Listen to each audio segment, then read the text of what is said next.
Hello everybody, this is Jake Guitar here once again, and today what we're going to do is we're going to build ourselves a dog leash or a dog line.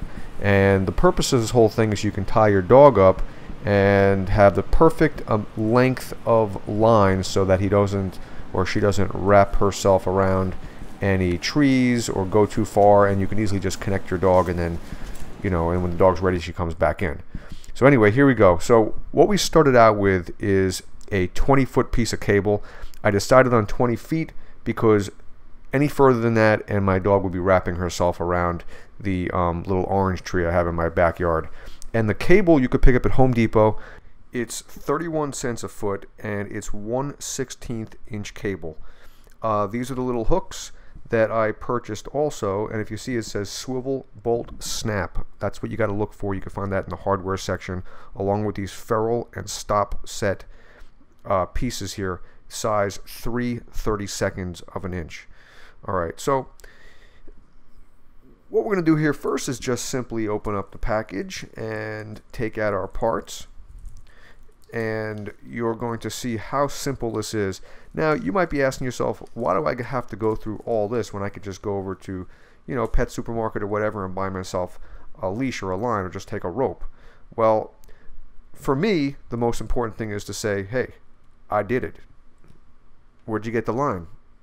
I did it myself. I didn't buy it from anywhere. I built it. So anyway, it's a good feeling when you can actually do some things yourself and be proud of what you come up with when it's finished.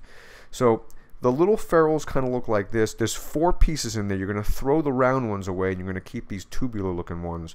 It has kind of like a bifurcated split hole there, and you're going to see exactly how you're going to use those in a second.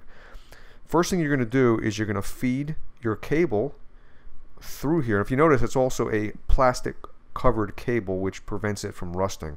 But okay, so you're going to feed your little ferrule through there, then you're going to feed your hook through there, and you're going to loop it back around back into the hole.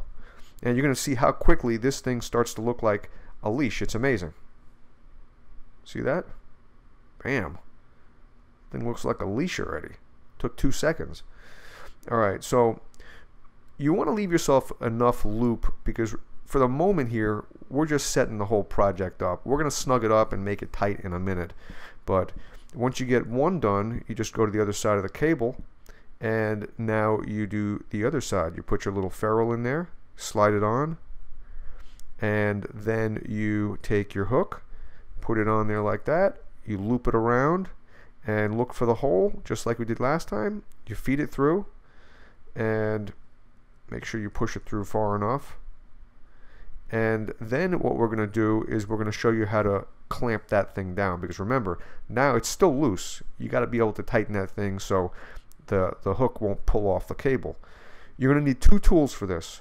One is a hammer, and 2 is your screwdriver. And I recommend you don't do it on a tile floor or your newly painted garage floor or whatever, because you're going to put chips in it. I had to carry it out to the sidewalk, and I'm not so worried about cracking the sidewalk or chipping it a little bit. So there's our screwdriver, there's our hammer. Let's go out to the sidewalk right now and get started with this. So here we are, just going to tighten up the cable a little bit more, just make it nice and neat.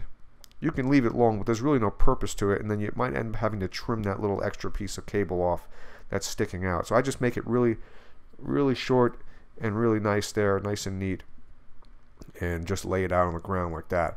Now you're going to take your screwdriver and you're going to lay it kind of perpendicular to the cable itself.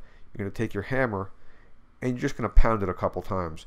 And what that does is it just squeezes down on the cable, and if you squeeze it enough, pound it a couple times, believe me, your dog's not getting away. It's going to be nice and tight. Be careful when it doesn't jump and hit your cable and damage the cable. The worst they could do right there probably is just knock the plastic coating off.